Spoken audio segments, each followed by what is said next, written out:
IPL 2026 की retention तो खत्म हो गई है, बट आई थिंक आप सब लोगों के दिलों में ना एक सवाल जरूर होगा कि ये जो प्लेयर जो मैं सोचा था कि ये रिटेन होगा, ये रिलीज कैसे हो गया, और जो रिलीज होने वाला था ये रिटेन क्यों हो गया। आई थिंक इन सबके पीछे की ऐसी ऐसी खबरें निकल के आई है ऑफ लेट, क्योंकि जैसे ये बड़े बड़े नाम रिलीज हुए, छोटे नाम हो गए तो चलो उतनी ज्यादा न्यूज निकल के आती नहीं है, पर जैसे रसल हो गए, ऋतुराज गायकवाड़ के पीछे न्यूज निकल के आई है, पता नहीं कहां से न्यूज आती है। पथिराना की न्यूज आई है, जॉश इंग्लिश की न्यूज आई है, नीतीश राणा की न्यूज आई है। इन सबके पीछे क्या मसाला है, क्या एक्चुअली में कुछ झगड़ा वगड़ा हो गया था फ्रेंचाइज से, कि आपको निकाला गया है या फिर आपने खुद छोड़ा है, पैसा वैसा मांगा है क्या आपने, थोड़ा ऐसे सवाल उठते ही है जब भी कोई प्लेयर रिलीज होता है या फिर रिटेन होता है। तो इन सारे रिलीजेस और रिटेंशन के पीछे की इनसाइड स्टोरी ना आज आपको इस वीडियो में पता चलने वाली है। बट उससे पहले आपके लिए बताना चाहता हूँ, कई लोग रिक्वेस्ट कर रहे थे कि टारगेट प्लेयर्स और ऑक्शन स्ट्रैटेजी के ऊपर वीडियो लेकर आओ।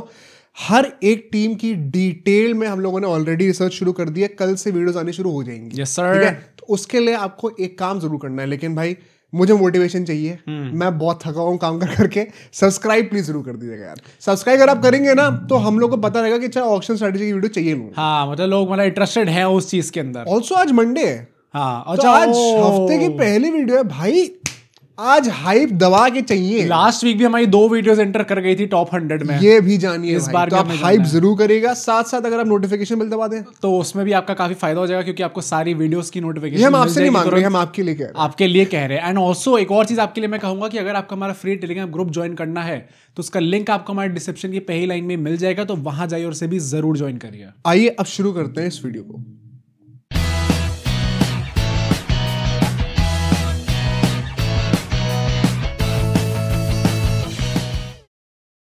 तो स्टार्ट करते हैं हम लोग तुम्हारी फ्रेंचाइज से भाई, केकेआर। अरे हमारी फ्रेंचाइज तो आज सारी खबरें लूटने वाली है। नहीं, और क्योंकि I think possibly the biggest name जिसको रिलीज करा गया है, जिससे सबसे ज्यादा लोग सरप्राइज होंगे, वो आंद्रे रसल ही है। चाहे आप किसी भी फ्रेंचाइज अगर आप हमारे वीडियोस देख रहे हो तो सरप्राइज तो नहीं होंगे, बट हाँ वैसे होना तो नहीं चाहिए, पर मतलब जितनी फ्रेंचाइजीज हैं नो बायसनेस। कुछ लोग कहेंगे नहीं भाई वैसे Swastik Chikara is also very big name, तो आपको उसको ही मानना पड़ेगा, बट आंद्रे रसल से बड़ा नेम इस ऑक्शन में कोई नहीं होगा। हाँ, लेगेसी वाइज एग्जैक्टली लेगेसी वाली जो बात होती है ना कि आप क्या बैकग्राउंड लेके आ रहे हो लॉयल्टी का, उसके बाद भी वो रिलेशनशिप टूटना, that is the biggest concern. And मतलब I am really interested to see कि क्या एक्चुअली इनसाइड स्टोरी है। आई थिंक जब ये न्यूज निकल के आई थी कि वो जाने वाले हैं, इनफैक्ट हमने भी जो न्यूज कवर करी थी ऑक्शन इससे रिटेंशन रिलीज से पहले, वो भी हमने यही करा था कि भाई केकेआर के लिए इट्स अ स्पोर्टिंग डिसीजन। कब तक आप भाई इमोशनल डिसीजन लेते रहोगे, MICSK से कुछ सीखो, वो भी ऐसे पोलार्ड को बैठा देते हैं, पोलार्ड को बैठा देते हैं, धोनी को कप्तानी से वैसे कप्तान तो वही ले आते हैं, कप्तान तो वही एक्चुअली में you have been promoted to mentor. वैसे वो भी स्पोर्टिंग डिसीजन ही था क्या भाई, इमोशनल तो नहीं था। ऋतुराज गायकवाड़ कुछ ऐसा कुछ खास तो नहीं कर रहे थे कि उनके लिए स्पोर्टिंग डिसीजन लिया जाए। कैप्टन थोड़ी है। हाँ भाई, कैप्टन तो MS धोनी है, बट मतलब जब ये न्यूज निकल के आई थी सबको लगा था कि केकेआर को स्पोर्टिंग डिसीजन लेना है, केकेआर रिलीज करेगी आंद्रे रसल को इन दी ऑक्शन। एंड इसके लिए that is what I would like to believe भाई, केकेआर मतलब वेंकी मैसूर के इसलिए ताली भी बजनी चाहिए थी, बट अब ऐसी न्यूज निकल के आ रही है कि it was actually the other way around. Andre Russell ने बोला था कि देखो मैं खुश नहीं हूं, पहली बात तो इस फ्रेंचाइज के अंदर इस टाइम पे क्यों खुश नहीं हूं, the main reason was money. उनको लग रहा था कि 12 करोड़ जो उनको दिए जा रहे हैं, वो जो स्किल सेट लेके आ रहे हैं टेबल पे, उसके लिए वो ठीक नहीं है। ये जस्ट व्हेन आई थॉट कि वेंकी मैसूर में ब्रेन्स आ गए हैं ऑक्शन को लेकर, ये तो कुछ उल्टा ही सुनने में आ रहा है। ये आंद्रे रसल ने रात को कॉल एकदम से घुमाया होगा वेंकी मैसूर से कि भाई सुन बाहर चल जरा, सुसु ब्रेक पे आ जा, टॉयलेट चलेगा भाई, टॉयलेट जा रहे, स्कूल में करते हैं ना हम सब लोग। हाँ, सारे लड़के साथ जा रहे होते हैं, सब साथ में चलेंगे, वही हो रहा था। तो वहां पे उनकी बातें हुई और वहां पे उन्होंने कहा कि देखो बेटा, मेरे को एक कॉल आया है फ्रेंचाइज से, जो वो फ्रेंचाइज है वो काफी इंटरेस्टेड रहती है 35+ ईयर ओल्ड्स में, एंड मैं उसका टिक मार्क कर रहा हूँ। आई थिंक सबको पता ही होगा भाई किसकी बात हो रही है। CSK का कॉल आया था, एंड CSK ने कहा है कि अगर आप ऑक्शन में आते हैं, अच्छा, हम हाथ धो के आपके पीछे पड़ने वाले हैं। उन्होंने ऐसे नहीं कहा था, उन्होंने कहा था कि रसल फ्री है। कहता हाथ धोनी भाई, कहते उम्र कितनी है, कहते हैं ऐसी 35 जितनी भी है, नहीं ऑन पेपर नहीं असली वाली। तो रसल कहते नहीं वो तो 40 ऊपर की है। बेस्ट भाई, अब तो तू पक्का आ रहा है भाई। 40 ऊपर, मैं भी 40 ऊपर, तू भी, बड़ा मजा आने वाला है साथ में खेलने में। बट ये क्या क्रेडिबल है क्योंकि मैंने जो सुना था, मैं एक जल्दी से बता दूं, मैंने क्या सुना था बेसिकली कि एंड ये आई एम नॉट श्योर कि ये जो मैं बताने वाला हूं ये क्रेडिबल है कि नहीं है, तो तुम बता देना तुम्हारा क्या है। मैंने ये सुना था कि it was a sporting decision, थोड़ी ऑब्वियस लग रही है न्यूज़ सुनने में, कि दे रियलाइज कि 12 करोड़ के लिए वर्थ नहीं होने वाला है। बाय द वे मैं कई सारे कमेंट्स देखता हूं यार कि वो 18 करोड़ के स्लॉट में रिटेन हुए थे, लेकिन 12 करोड़ की सैलरी थी, तो क्या जब वो रिलीज होंगे तो क्या केकेआर को 6 करोड़ और मिलेंगे? अनफॉर्चुनेटली आपको बताना चाहता हूँ, मैंने कई सारे लोगों से बैकग्राउंड चेक करा है, nobody has given me the right answer. Okay, मैंने लास्ट ईयर से जब से हुआ ना तब से मैं ट्राई कर रहा हूँ चेकअप करने का। मैंने क्रिकेट इन्फो के जर्नलिस्ट से ही पूछा है बैक स्टेज पर, नहीं पता किसी को। तो किसी को अगर एग्जैक्टली पता है क्या है भाई, उन लोग को तो नहीं पता। अगर आपको एग्जैक्टली मैथमेटिक्स कंफर्म है तो आप बता देना, बट रिगार्डलेस 64 करोड़ का ही पर्स होने वाला है। वो इंक्लूड कर लो एक्सक्लूड कर लो, टोटल पर्स वही रहने वाला है। बट मैंने ये सुना था कि क्योंकि वो 12 करोड़ के वर्थ नहीं लग रहे थे, तो उन्होंने कहा कि यार अब टाइम हो गया मूव ऑन करने का, बिकॉज मोर इंपॉर्टेंटली आप नारायण और रसल से एक साथ ही मूव ऑन नहीं करना चाहते हो, फेज आउट करना चाहते हो। Narayan can contribute 2-3 more years to the franchise. तो अभी नंबर जो आने वाला था वो रसल का ही आने वाला था, plus best and the perhaps last chance to get Cameron Green. Plus मुझे लगता है जो 12 करोड़ रिलीज हुए हैं उसके चलते केकेआर अच्छे प्लेयर्स को, मतलब एक ये जितने भी जर्नलिस्ट इस टाइम पे वो सब लोग कह रहे हैं कि कोई केकेआर फैन भाई इस टाइम पे दुखी मत होना कि केएल राहुल वाली डील ऑफ हो चुकी है। भाई वो लोग कह रहे हैं इस टाइम पे भी केकेआर हाथ धो के पीछे पड़ी हुई है कि हमें केएल राहुल चाहिए टीम के अंदर। केएल राहुल कैमरॉन ग्रीन आ रहे हैं भाई, तो वो मैं तो वेंकी मैसूर के ऑन कैमरा पैर छूने को तैयार। भाई ये कुछ ज्यादा ही तगड़ी हो जाएगा। मैं मजाक भी नहीं कर रहा हूँ। अगर ये दो खिलाड़ी टॉप नॉच खिलाड़ी अगर फ्रेंचाइज में आ जाते तो केकेआर अब सिर्फ कप्तानी कोटा भी तो है, सिर्फ कप्तान। हाँ एक्चुअली में क्या पता डीसी मान भी जाए। बट मैं इनफैक्ट पता है ये बहुत बड़ा डिलेमा होने वाला है, कल टारगेट प्लेयर्स की बातें करेंगे, वो ओपनिंग स्लॉट में चक्कर पड़ने। पर भाई अगर एक्चुअली में न्यूज निकल के आ रही है और मैं अपनी जो न्यूज बता रहा हूँ ये, क्योंकि ये जो मैंने न्यूज़ आपको बताई है ये सारे मतलब ऑल द क्रेडिबल ऑर्गेनाइजेशन, चाहे आप रेस्पोर्ट्स कह लो, चाहे आप क्रिकबस कह लो, चाहे ESPN कह लो, इन सब के जर्नलिस्ट ने रिपोर्ट किया। मैं शायद रोहित जुगलान जी से भी कुछ समथिंग सिमिलर सुना है। हाँ, तो उनने भी ऐसा बोला है कि मैं पूरी वीडियो देखी थी बट समथिंग लाइक दिस था उसमें भी। CSK काफी हेविली इंटरेस्टेड होगी। हाँ। और CSK अगर इनके पीछे जाती है, हाँ। भाई थोड़ा अजीब नहीं लगा, क्योंकि हम लोग ये लॉयल्टी वाला फैक्टर जो होता है, हाँ। in all honesty I want people to kind of move on from this, क्योंकि यहाँ पे आई थिंक क्रिकेट में हम लोग कुछ ज्यादा ही फोकस करते हैं इसके ऊपर। किसके ऊपर? कि यार ये प्लेयर इतना ज्यादा लॉयल है हमारी टीम से, तो हम इसको कैसे हटा सकते हैं, या फिर प्लेयर किसी और फ्रेंचाइज में चला गया तो ये भाई कैसा दगाबाज है, ये क्यों चला गया। मुझे तो लगता है हर स्पोर्ट में होता है यार, फुटबॉल में इतना नहीं देखने को मिलता। क्या बात कर रहे हो? फुटबॉल में लॉयल्टी का कहाँ हो, कौन लॉयल है भाई? हाँ भाई, just because your idol is not loyal, ऐसा नहीं कि हम पागल बैठे हैं। कितने क्लब से खेला मेसी? मजबूरन खेला तो है ना भाई। आई थिंक तो आईपीएल में भी कौन है जो सेम क्लब से? कोहली है। वही तो मैं कह रहा हूँ कि लॉयल्टी पर अगर कोहली किसी और फ्रेंचाइजी से जाके खेलेगा तो लोग बोलेंगे ना कि भाई आपने उस क्लब को छोड़ दिया। जब ड्वेन ब्रावो केकेआर में अपॉइंट हुए थे तो गुस्सा नहीं करते CSK वाले कि भाई आपने कैसे? तो यार वो तो कल को अगर कोई अब मेसी रियल मैड्रिड के कोच बन जाएंगे तो भी होगा ना।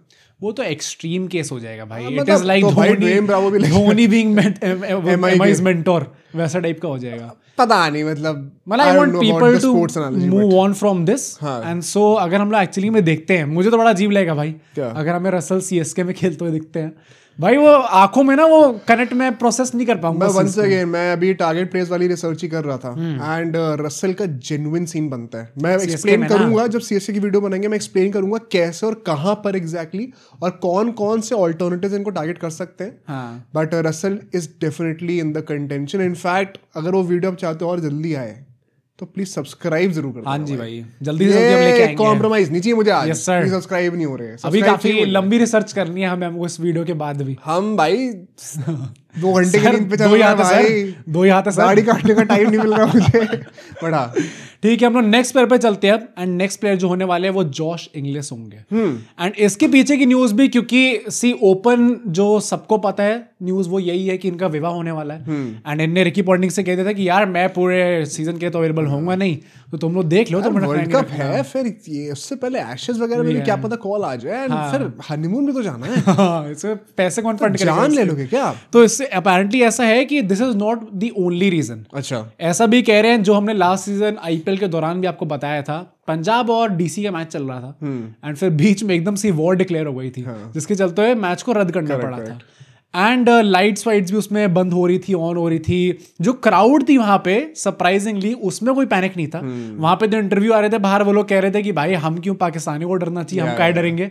बट जो फॉरेनर्स थे वहां पे, फॉरेन प्लेयर्स जो आए थे वहां पे, अपेरेंटली वो काफी डर गए थे.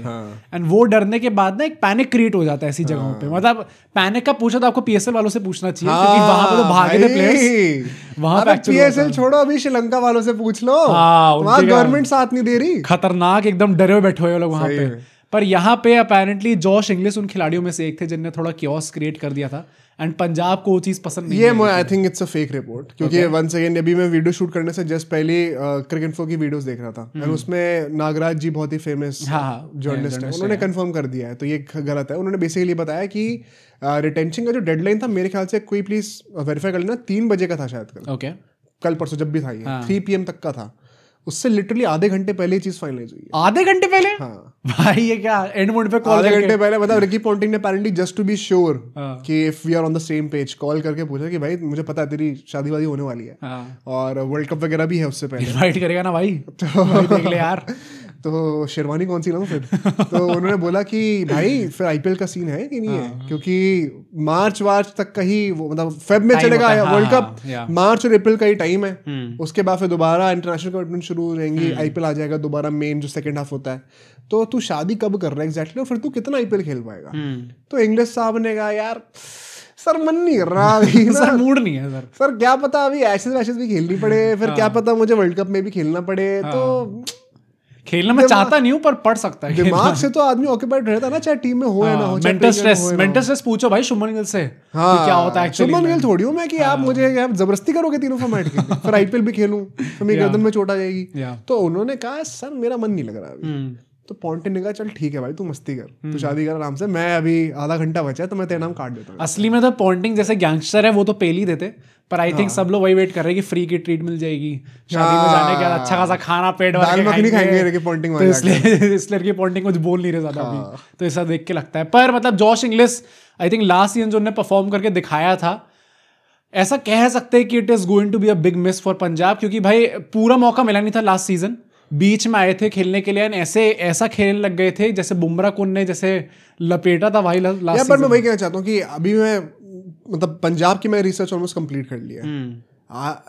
दे आर स्टिल गुड भाई. They don't really need. हाँ उन्होंने ट्राई तो यही करा है इस टाइम पे भी कि अपना कोर जो है पूरा रिटेन भाई, मतलब चल रही है भाई टीम बहुत तगड़ी है. कल मैं रिसर्च कर रहा था ना भाई, दिमाग खराब हो गया भाई. इनको तो कुछ प्रॉब्लम ही नहीं है. पर वह है ना कि जॉश इंग्लिश इस टाइम पे T20 क्रिकेट में एक एक्स फैक्टर लेके आते हैं. करेक्ट. एंड स्पिन को कितना अच्छा गया था मुल्लापुर में खेलते हैं. तो मतलब वो एंड मोमेंट पे टीम को जो एक्स्ट्रा 20-30 रन चाहिए होते हैं 200-250 की स्ट्राइक रेट से मैक्सिमाइज करने के लिए बुमराह को खेलने हर साल आपको नहीं पता ना कि प्रियांश शाहरुख कब चलेंगे, अच्छा करेंगे. पहला साल था. हाँ. तो जॉश इंग्लिश उस टाइम पे इतना अच्छा कर दे कि श्रेयस अय्यर ने अपना स्पॉट दे दिया था कि भाई मैं नीचे आ जाऊंगा तू ऊपर खेल. तो सरपंच साहब अगर वैसा टाइप का कंट्रीब्यूशन कर रहे थे, जो कि he is known to be, भाई आजकल तो हर फ्रेंचाइज उनको सेल्फिश डिक्लेयर कर देती है भाई. कौन? केकेआर फैंस तो डिक्लेयर करते हैं कि फैंस है ना, फ्रेंचाइज थोड़ी. हाँ मतलब ऑब्वियसली फैंस ही डिक्लेयर करेंगे भाई. अगर वेंकी मैसूर आके कह देंगे कि बड़ा सेल्फिश प्लेयर, ना चाहते भी काफी कुछ कह ही दिया था उल्टा सीधा. पर मतलब अगर उनने कर दिया था तो दैट मींस कि जेन्युइनली काफी अच्छा कंट्रीब्यूट कर रहे थे जॉश इंग्लिश. हाँ कर रहे थे. एंड ये एक डिबेट रहेगा कि क्या उनको सही में बाहर करना चाहिए था. क्या आप is he not good enough a player कि आप पहले कुछ मैचेस निकाल दो एंड सेकंड हाफ में उनको वापस ले आओ. लास्ट ईयर भी कौन सा उन्होंने पूरे साल खेला था, पर 2-2.5 करोड़ नहीं, पर अब मैक्सवेल भी जाने दिया ना, तो अब इनको कोई ना कोई बड़ी साइनिंग तो करनी पड़ेगी. देखना बन जाएगी टीम. यहाँ से मैं बनाई है ना इसलिए बता रहा हूँ. टीम तो अच्छी बनेगी इतना तो कह ही सकते हैं. बट ठीक है, नेक्स्ट प्लेयर पे चलते हैं. And that is going to be Matheesha Pathirana. भाई जब सीएसके ने रिलीज करा तो सब लोग इतना सरप्राइज हो गए थे कि भाई एक वो खिलाड़ी जो कि धोनी के सामने ऐसे करके बस पूजा करता रहता है, नाम जप करता है धोनी का, धोनी धोनी धोनी धोनी धोनी धोनी थाला थाला थाला थाला. तो उनको कैसे जाने दिया इस फ्रेंचाइज? मैं बहुत सोचा, अब मुझे रियलाइज हो गया क्या. ठीक है, बहुत सिंपल रीजन था. उम्र. हाँ भाई, too young to play in the team. 30+ तो फिर वो स्क्वाड में होते हैं. इसी 35+ तो फिर वो प्लेइंग 11. आप ये समझ लो कि पथिराना को ऑन लोन दिया गया कि अब आप 10 साल तक जाओ, जब आप वापस बुढ़े हो जाओगे तब आना हमारी फ्रेंचाइजी. जब तेरा करियर वॉश हो चुका एकदम, तब मैं देखो सुपरस्टार बना दूंगा. तब होमकमिंग होगी पथिराना की एक्चुअली में. पर ऐसा कहा जा रहा है जो कि अश्विन हमने ऐसा कहा था कुछ पॉडकास्ट पहले कि पथिराना का जो बॉलिंग एक्शन है उसमें कुछ प्रॉब्लम थी. अपेरेंटली सीएसके ने ये पथिराना से बोला था कि मेरे भाई हम स्टीफन फ्लेमिंग, हमारे बॉलिंग कोचेस, हम लोग दिन रात इसमें लगे पड़े रहते हैं। हमारे पास एक्चुअल दिमाग है। हमसे पूछेगा हम मतलब तो उन्होंने कहा था कि अपनी लंकन बुद्धि मत चलाइयो, ज्यादा चलाने की जरूरत नहीं है। जो हम लोग कह रहे बस स्ट्रिक्टली फॉलो कर। उसका टेस्ट मैच छुड़वा दिया पहले तो।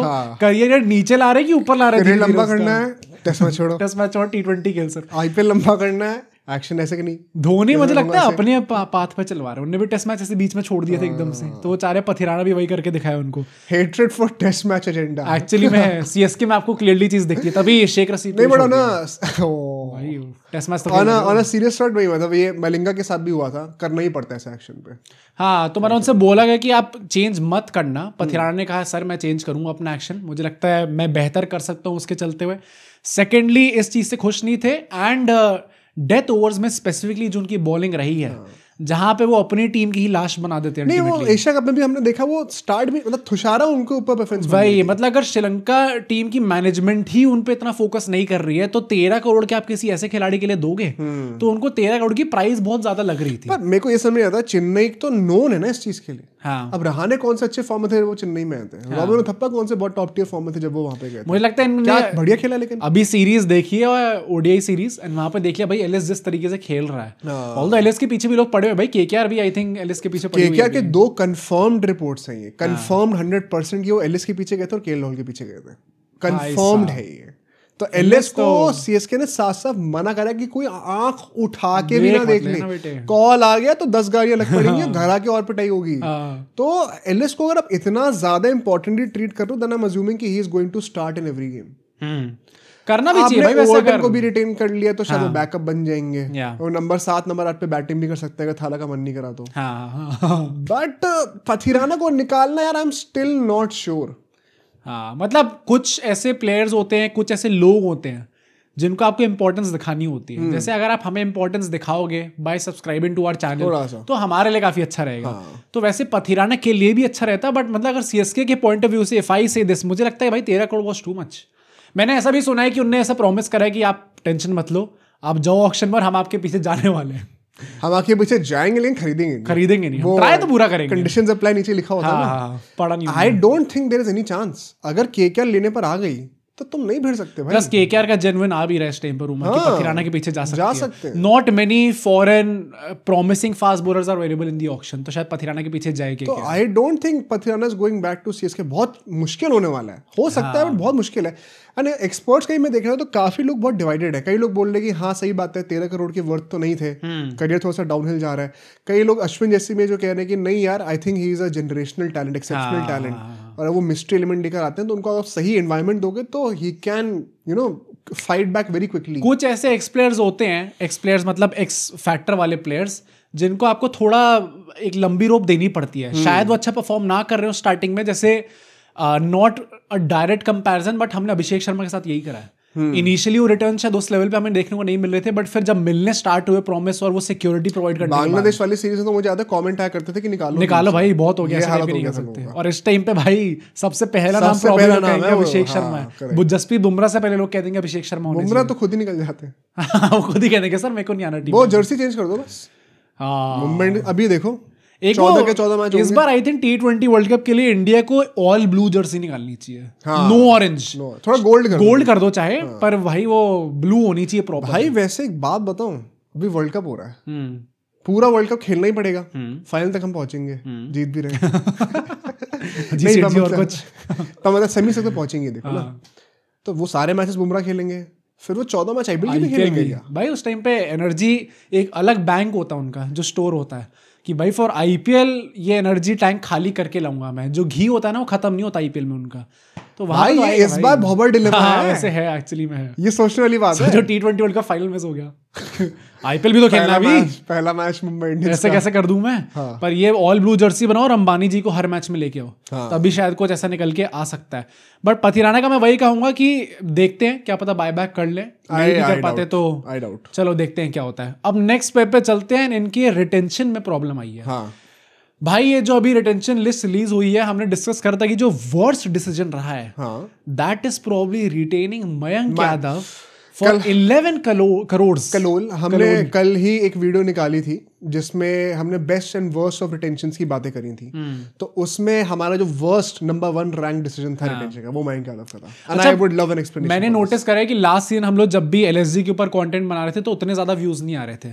ऑफ लेट मैंने नोटिस करा है कि एकदम से एलएसजी की ऑडियंस भी काफी जाग गई है, तो काफी कमेंट डिफेंड करने के लिए अपने को। मुझे पर वही लग रहा है कि लोग डिफेंड करने के लिए 5-6 फैंस है वो यार। पर मतलब एलएसजी को आप कैसे डिफेंड कर सकते? कोई पहले गुस्सा हो ना, हमें पूरा हक है बोलने का, हम लखनऊ की है भाई, हम तो बोलेंगे। मैं तो चाहती हूँ कि एलएसजी अच्छा करे, हमारा पूरा हक है बोलने का। पर मतलब भाई जिस तरीके से लोग डिफेंड कर रहे हैं अपनी फ्रेंचाइज को, मुझे लगता है कि भाई आपकी एस्पिरेशंस बहुत कम है इस टाइम पे। अच्छा, मतलब थोड़ा तो ऊपर at least. I think I don't blame them. अगर आपने मेगा ऑक्शन में इतना गुड़ गोबर कर दिया तो फिर आप कैसे एस्पिरेशन हाई रख सकते यार? तो आपने अभी मिनी ऑक्शन से आने से पहले भी जो ट्रेड वेड करें आपने, प्लस जो रिटेंशन करा, उसमें तो गुड़ गोबर ही करा है। आई डोंट नो, मतलब देखते हैं ना, अगर पे ऑफ हो गया भाई। एलएसजी केकेआर सुपर फिनिश करिए पिछले साल, मेरा कोई हक नहीं बोलने का। Pant the real captain. पर मतलब ऐसा कहा जा रहा है कि मयंक यादव के लिए एक मीटिंग हुई थी जहां पर डिसाइड हो गया था कि बस बहुत हो गया भाई, और ज्यादा हम लोग इन पे इन्वेस्ट नहीं कर सकते। 11 crore is too big of a price. हम लोग चाहे बायबैक कर ले इनको, बट हमें एटलीस्ट रिलीज करना पड़ेगा इनको ऑक्शन में।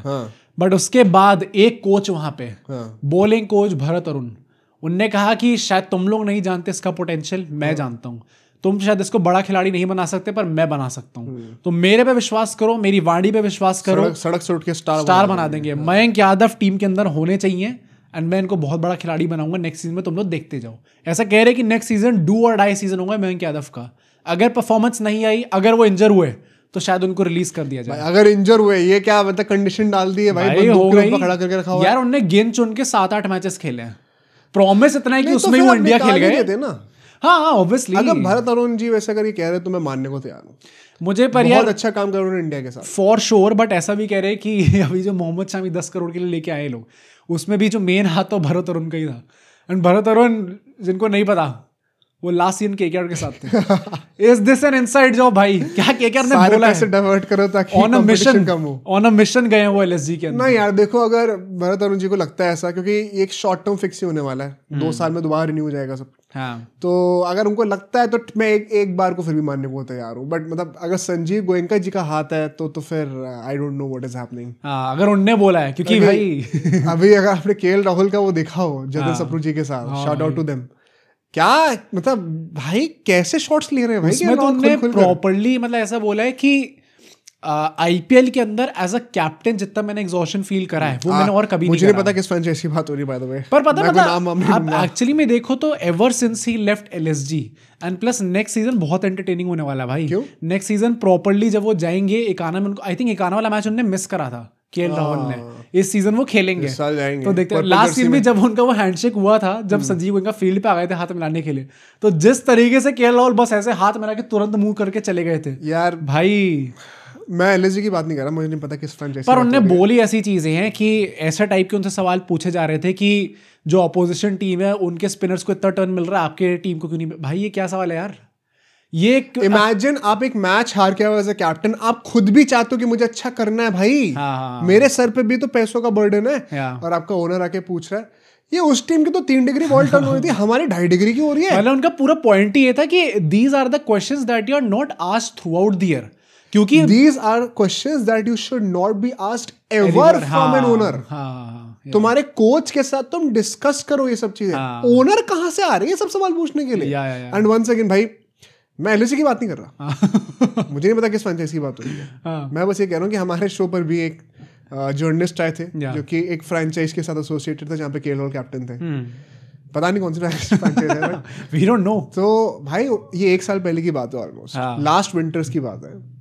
एंड हमने शायद ऑन कैमरा नहीं बोला था, उन्होंने ऑफ कैमरा हम लोग को जो चीजें बताई हैं। हाँ भाई साहब, कि मैच से 1 दिन पहले मैसेज आ रहा है व्हाट्सएप पे कि ये बंदा मुझे टीम के अंदर चाहिए। हाँ। और ऐसा क्यों नहीं हो रहा, वैसा क्यों नहीं हो रहा है। I am not at all surprise कि केएल राहुल ये सब कह रहे हैं। प्लस केएल राहुल ने एंड दिस इज डिसग्रेसफुल अगर कोई ओनर ये सब करता है ना कि प्लेइंग 11 हो जाए, वो भी आज के टाइम पे जब आईपीएल ऑलरेडी इतना ग्रो हो चुका है, जब ऑलरेडी आपको एक ब्लूप्रिंट मिल गया है। मतलब हमने केकेआर की न्यूज कवर करी हुई है कि शाहरुख खान जी स्टार्टिंग में काफी इन्वॉल्व होते थे इसके अंदर, बट तब आईपीएल एक नई चीज थी और उसमें सारे owners were trying to figure out कि कैसे करना है, कैसे मैट करना चाहिए। This was very new to all of them. Sanjiv Goenka के सामने पूरा ब्लूप्रिंट है, बाकी सारे ओनर्स के सामने पूरा ब्लूप्रिंट है। संजीव गोयनका पहले भी तो रह चुके हैं ना ओनर, मेरे ख्याल से आरपीजीएस जो था। हाँ उनके ओनर रह चुके हैं। हाँ, पर वहां पे भी उनके झगड़े ही हुए थे भाई। वो भी थाला के इंडियन विकेट कीपर हो और संजीव गोयनका के साथ खेल रहे हो और पंगा ना हो। धोनी को तो मतलब कप्तान नहीं बनाया था, ये तो एक्सट्रीम लेवल ऑफ डिसरिस्पेक्ट हो गया। If I say anything, I'll be in trouble. अगर आप स्टीव स्मिथ को कप्तान बना रहे हो ऊपर MS धोनी, तो फिर तो वो भी T20s में भाई कुछ ज्यादा 5 ट्रॉफी है बंदे के पास। किसके पास? धोनी भाई। हाँ मैं वही कह रहा हूँ ना कि आप कैसे इतनी डिसरिस्पेक्ट कैसे कर सकते बट वही है ना कि तो KL राहुल ने जो पोल खोली है, I am not at all surprised, मतलब ये चीज़ हमें 1 साल से पता थी। वही एक ही होता ही होता। उन्होंने बोल भी दिया था कि ऐसे सवाल पूछ जाते थे कि why is Jatin in the playing 11 not this guy, तो वो भी इसी चीज पे पता नहीं कौन से फ्रेंचाइज की बात कर रहे हैं। आई वंडर वैसे तो 2 ही कंटेंशन में है भाई। एक तो मुझे तो कप्तानी उन्होंने कहाँ पे करी है, एक पंजाब में करी है और एक यहाँ पे करी है, और तो कहीं करी नहीं उन्होंने। हाँ तो भाई आप समझ लो 2 ट्रॉफीलेस फ्रेंचाइजेस, कौन सी ज्यादा मैनेजमेंट ज्यादा गंदी हो सकती है। पर ऐसा कहा जा रहा है मयंक यादव का लेट्स सी क्या निकल के आता है सीजन में, बट देखते कैसा निकल के आता है। जो नेक्स्ट प्लेयर है एंड इनका नाम कहाँ से हर रूमर में आ जाता है, ऋतुराज गायकवाड़। भाई एक बंदा जो रिटेन हुआ है एज कैप्टन, उनके ऊपर कहाँ से रूमर्स आ जाते हैं, ये मतलब भाई एक्सट्रीम लेवल। और ये CSK फैंस ही बता सकते हैं भाई मुझे, क्योंकि जब संजू सैमसन अभी लिए गए तो सबके जुबान पे एक ही क्वेश्चन था कि क्या संजू सैमसन अब कप्तान होने वाले हैं, ऋतुराज गायकवाड़ ही कप्तान रहेंगे। And CSK as a franchise उन्होंने ज्यादा टाइम लगाया नहीं ये चीज क्लियर करने में, उन्होंने तुरंत एक पोस्ट निकाल दी, leading from the front, Ruturaj Gaikwad हमें लीड करने वाले अगले सीजन, कैप्टन इज बैक, जो उन्होंने बोला है। पर ऐसी बात हो रही है कि जब संजू सैमसन लिए गए तो एक मीटिंग तो हुई थी कि एक्चुअली में नेक्स्ट सीजन में कप्तान कौन होना चाहिए, क्या वो MS धोनी होने चाहिए, क्या वो ऋतुराज गायकवाड़ होने चाहिए, या फिर वो संजू सैमसन होने चाहिए। MS धोनी कहाँ से आ रहे भाई MS धोनी के नाम हर जगह आता ही आता है। एक्चुअल कप्तान तो अभी MS धोनी ही है, तो फिर मतलब कैप्टेंसी का ट्रांसफर होगी तो MS धोनी 2 संजू सैमसन होंगी, ऋतुराज गायकवाड़ तो मिडिल मैन है, वो तो बीच का संभाल रहे हैं। तो अब नेक्स्ट सीजन में जाते हुए, बट अल्टीमेटली जो वाला मीम नहीं होता कि हर एक इंडिया की सक्सेस पे मोदी का बड़ा सेको आ जाता है, हाँ पोस्टर। अभी एक वो आया कि और फिर नीचे थाला होता है, उसके बाद नीचे जो एक्चुअल अचीवमेंट होती है उसकी। अभी मैंने एक रील देखी, उसमें भाई साहब एक YouTube वीडियो का थंबनेल बना हुआ था जिसमें मोदी और मेसी थे, और था कि will the result of Bihar elections impact Messi's legacy. भाई कहाँ से कहाँ लिंक जोड़ देते हैं भाई लोग। पर अजीब सा था। ऋतुराज गायकवाड़ का ये आया कि मीटिंग के बाद कंक्लूजन ये निकला कि हम लोग ऋतुराज गायकवाड़ को ही कप्तान रखेंगे, बट उनकी एल्बो ठीक हो चुकी है। उनकी एल्बो ठीक हो चुकी है, ठीक तो वैसे शायद लास्ट सीजन भी थी क्योंकि वॉलीबॉल तो खेलते हुए दिख रहे थे उस एल्बो के साथ। बट अगर इस सीजन भी एज कैप्टन वो अच्छा परफॉर्म नहीं कर पाते, if the next season is a failure, now define failure भाई, क्योंकि रिपोर्ट में ये चीज नहीं है, तो क्या फेलियर मतलब टाइटल ना जीतना हुआ या फिर कि प्लेऑफ्स में क्वालिफाई ना करना हुआ, ये देखने वाली बात होगी। आई होप टाइटल वाला तो एक्सट्रीम हो जाएगा भाई। 2 साल कप्तानी कर रहा है बंदा, पिछले तो कप्तानी करी भी नहीं इतना। अगर 2 साल में आप कह रहे हो कि 1 साल में आप जीते क्यों नहीं, मजाक चल रहा है क्या? पर ऐसा कह रहे हैं कि अगर उनकी परफॉर्मेंस अच्छी नहीं आती है एज कैप्टन, तो नेक्स्ट टू नेक्स्ट सीजन से संजू सैमसन देखो एज कैप्टन बन सकेगा। प्लेऑफ में नहीं पहुंचे तो समझ में आता है, फिर भी मैं थोड़ा बहुत कंसिडर कर सकता हूँ। थोड़ा क्या, फिर तो करना ही पड़ेगा यार। हाँ, for a franchise like Chennai, मेरे लिए सबसे सक्सेसफुल फ्रेंचाइज है चेन्नई। वो अगर 3 साल लगातार फाइनल्स छोड़ो प्लेऑफ्स में नहीं आई, वरना पहले तो फाइनल में तो कंफर्म होता था हाँ कि रहेगी 3 साल में एक बार तो आना ही है फाइनल। अब प्लेऑफ भी नहीं पहुंचे तो इट्स अ मैसिव डाउनग्रेड, तो it's a cause of concern. Course correction चाहिए हमें, बट ट्रॉफी नहीं जीते या फाइनल में क्यों नहीं, आई थिंक ये थोड़ा अनफेयर है बंदे के लिए। ज्यादा हो जाएगा। आई थिंक क्या आपका बेंचमार्क है ये जज करने का कि एक सीजन सक्सेसफुल हुआ है कि नहीं गायकवाड़ की कप्तानी में, वो बड़ा क्लियर होना चाहिए। ये नहीं कि सैमसन ने कितनी ट्रॉफी जीती है, पर सैमसन फाइनल में लेके आया भाई टीम को, प्लस इतना टाइम से कप्तानी करता रहता है, एक्सपीरियंस। तो वही ना, गायकवाड़ को भी उतना टाइम दो थोड़ा सा। फिर अगर इतना भरोसा करा है, जडेजा को हटा के गायकवाड़ को बना दिया अगर आउट ऑफ नोवेयर, आईपीएल छोड़ने से जस्ट पहले कराया था उनको, तो फिर 24 में तो फिर करो ना फिर ट्रस्ट थोड़ा सा। थोड़ा सा ट्रिकी तो मेंटोर रहेंगे ही बाद में। मुझे लगता है कि द थिंग इज कि अगर बाई चांस ये लोग संजू सैमसन को कप्तान बनाते हैं नेक्स्ट टू नेक्स्ट सीजन, तो where does Ruturaj Gaikwad then go? क्योंकि क्या वो सीएसके में रहेंगे या फिर टीम छोड़ के जाएंगे? आई थिंक सीएसके में रहना चाहिए, क्योंकि हमारे पास तो रहाने ऑलरेडी है उनका। केकेआर में ऋतुराज गायकवाड़। वैसे विराट कोहली के जाने के बाद ओपनर की जरूरत पड़ सकती है। आई वोंट बी सरप्राइज अगर ले भी ले भाई। वैसे नंबर 3 पर पटिकल की जगह भी गायकवाड़ खेल सकते हैं। पर मैं जनरल भी कह रहा हूँ भाई, क्योंकि गायकवाड़ के stocks of late in the past few weeks एकदम से बढ़े भाई। अभी उन्होंने 100 भी मार दिया है। लिस्ट ए में शायद अमंगस्ट ऑल द इंडियंस उनका एवरेज बेस्ट हो गई है। तो शायद अभी जो ओडीआई सीरीज होगी साउथ अफ्रीका की, मुझे यही होगी वहां पे क्या गायकवाड़ का नाम निकल के आएगा जरूर भाई, कि क्या वो श्रेयस अय्यर की जगह ले सकते शांति थोड़ी रहती नहीं यहाँ पर, गायकवाड़ जी पहले घुस जाते हैं। लेट्स सी कि स्क्वाड में सिलेक्ट भाई सैमसन और गायकवाड़ सेम टीम में, the justice shouts would be unreal, crazy होंगे भाई साहब सही में। ट्विटर पे असली में सीएसके फैंस ही छाए हुए होंगे, देखने मजा आएगा। बट अपने लास्ट प्लेयर पे चलते हैं, that is going to be Nitish Rana. हाँ। अभी रिटेंशन लिस्ट से जस्ट पहले ये चीज अनाउंस हो गई थी कि नीतीश राणा जो है वो डीसी चले गए हैं, डोनोवन फेरेरा जो है आरआर आ गए हैं। दिल्ली खिलाड़ी दिल्ली में खेलेंगे, देखते कि दिल्ली का वो चस्का लगा पाते नहीं लगा पाते। थोड़ा अग्रेशन तो है, केएल राहुल इतने शांत इंसान है, उन्होंने दिखा भी भाई। वैसे KL Rahul versus Sanjeev Goenka, Digvesh Rathi versus Nitish Rana, भाई डीसी एलएसजी की जो राइवलरी होगी next season, that way, oh my God भाई साहब, एक्चुअली में फाइट देखने को मिल जाए भाई साहब, बहुत ही तगड़ी होगी। बट ऐसा कह रहे हैं कि नीतीश राणा और आरआर के बीच में जो संबंध थे वो लास्ट सीजन में बहुत अच्छे नहीं थे। अच्छा, कुछ ऐसा था कि ये जो पूरी वॉर सिचुएशन हुई थी उसमें फॉरनर से तो आप एक्सपेक्ट करते हो कि वो आएंगे नहीं आएंगे, इसलिए उनको लीवे दे भी दिया था कि आपको आना है तो आ जाओ, नहीं आना तो हम समझते हैं बात को। बट भारतीय खिलाड़ी जब क्राउड कह रही है कि भाई हमें तो, हम क्यों डरेंगे, पाकिस्तानी को डरना चाहिए, तो खिलाड़ी काहे डर रहे हैं। बट ऐसा था कि नीतीश राणा शायद थोड़ा लेट ज्वाइन करे थे कैंप को आरआर के, एंड आरआर इस बात को लेके थोड़ा सा भाई गुस्सा हो गई थी कि यार ऐसा आप क्या कर रहे हो यार, अफसर इतना, आपसे तो प्रोफेशनलिज्म एक्सपेक्ट करते हैं। एंड उसके बाद अभी जो ट्रेड हुआ था उससे एक दो दिन पहले एकदम सही और नीतीश राणा को ये चीज बताई गई कि सर हम आपको रिटेन करने का सोच तो रहे, but you are not a confirm starter by the way. And Nitish Rana सोच रहे होंगे कि भाई तुमने सारे खिलाड़ी तो नीचे बैटिंग करने वाले रखे हुए हैं, तो मेरे पे खाई बली चाड़े रहे भाई, मैं तो ऊपर बैटिंग करने को, मैं 1 डाउन बैटिंग कर सकता हूँ, मैं 2 डाउन बैटिंग कर सकता हूँ, और एक स्पॉट तो खाली होगा ही होगा, तो मुझे काहे निकालने में लगे पड़े हो। तो उन्होंने कहा भाई इस टाइम पे जो टीम मुझे पकड़ने को रेडी, जहां मुझे मौका मिलेगा, नीतीश राणा को डीसी में मौका मिल भी जाएगा, तो मैं वहां जाके खेलने को रेडी हो जाऊं। टारगेट प्लेस वाली वीडियो आने वाली है गाइस, सब बातें हम करेंगे। पर भाई आरआर के अजीब नहीं लगा ये कि नीतीश राणा कहाँ खिलाऊंगा, कंफर्म स्टार्टर मेरे को ऑनेस्टली अजीब नहीं लग रहा है कि सब्सक्राइब क्यों नहीं करा अभी तक। हाँ ये तो बात वो मेरे को समझ में नहीं आया, ये सरप्राइजिंग बात है। बट नहीं ऑनेस्टली मुझे लगता है नीतीश राणा को हटाना is not a bad option in my opinion. पैसे वन सेकंड मैं आरआर के लिए भी रिसर्च कर रहा था कल, टीम बन रही है भाई इतने सालों बाद मुझे आर के लिए थोड़ी खुशी हो रही है ना, मजाक से हट के बता रहा हूँ, पोटेंशियल बहुत है इस बार। डैम भाई साहब, करेंगे टारगेट प्लेस की वीडियो आएगी, डीसी की टीम भी वैसे अच्छी लगी रही है, बट वो भी और कैसे बेहतर कर सकते हैं। मेन बात क्या थी, जायसवाल, सूर्यवंशी और नीतीश राणा तीनों लेफ्टीज टॉप पे हो जाते हैं, थोड़ा सा वैरायटी भी होती है। रियान पराग है ना, वो आ जाएंगे। हाँ तो अब उनको तो आदत भी है 1 डाउन पे, भाई मैं ही खेलूंगा, आप देखना क्या होने वाला है। पर वैसे डिपेंड्स कौन कप्तान होंगे। लास्ट टाइम तो रियान पराग चला रहे थे अपनी कि भाई कप्तान वो थे, जडेजा कप्तान, अब जडेजा कप्तान है तो क्या क्या वो हो पाएगा नहीं हो पाएगा, देखने वाली बात होगी। बट चलो ठीक है भाई, इसमें ये कई सारे केकेआर फैंस कहते थे कि इनसे अच्छा आप ले लेते उनको क्योंकि आपके तो रहाने जो है कप्तान बने हुए हैं, आपके इशू सॉल्व हो जाते, एक लेफ्टी में आता वेंकटेश अय्यर की जगह पर। देखना आपको क्या लगता है, I think it's not a bad trade दो। फेरेरा वैसे बहुत ही रेड हॉट फॉर्म में है, तो उनको क्या जान देना सही था कि नहीं, ये पूछने वाली बात है, बट मे बी दिल्ली की रिक्वायरमेंट्स अलग है। 1 सेकंड, टारगेट प्लेस की वीडियो आएगी तो आपको समझ में आएगा कि मैं क्या कह रहा हूँ। पर देखते हैं भाई, ये हमारे आज के प्लेयर्स हैं जिनकी हमने इनसाइड स्टोरीज थोड़ी छानबीन करने का ट्राई करा है। आगे टारगेट प्लेयर्स की वीडियोस आएंगी, कल हम 3 टीम्स लेकर आएंगे टारगेट प्लेयर्स की वीडियो के लिए, आधे घंटे की वीडियो होगी। एंड वैसे भी भाई आप देखो ना, तो ये अब पूरा ऑक्शन से 1 हफ्ते पहले तक ये ट्रेड विंडो चलने वाली है, तो ऐसे ट्रेड रूमर्स या फिर इनसाइड स्टोरीज आती रहेंगी, एंड जैसे ऐसी आती रहेंगी हम लोग आपके सामने उन सबको पेश करते रहेंगे। तो उसके लिए आपको सब्सक्राइब करना है ताकि आप अपडेटेड रहो, और हम आपसे कल मिलेंगे शाम को बहुत ही जल्दी।